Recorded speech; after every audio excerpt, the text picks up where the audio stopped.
Hacı Kadrê Koyî helbestvanek bi nav û deng yê Kurd e. Di sala 1815 de li Başûrê Kurdistanê li gundê Qoreqeraça ku girêdayê navçeya Koyê ya Hewlêrê ye hatiye dinê. Piştî perwerdeya ku li Koyê digire diçe gelek deverên Kurdistanê û perwerdeya xwe temam dike. Dibe mele û li gelek deverên Kurdistanê meletî dike. Di sala 1862 da îcazeya xwe ya dozde elmî werdigire. Ew her li dijî axayan e û bi gundî û rêncberan ra dibe yek. Li hember perçekirina Kurdistanê bêdeng nabîne. Ji bo yekîtiya Kurdan xebat dike. Têkilî bi tevgerên Bakurê Kurdistanê ve jî datîne. Hin zarokên bedirxaniyan perwerdeya xwe li cem Hacı Kadrê Koyî girtine.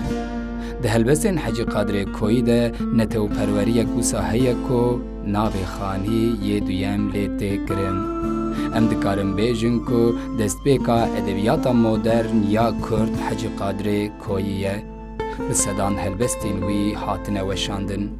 Hacı Kadrê Koyî bi zaravayê soranî helbestên xwe nivîsiye. Helbestvan, rêvebir û netewperwerekî Kurd Hacı Kadrê Koyî di sala 1879 de li bajarê Stenbolê diçe rehma Xwedê.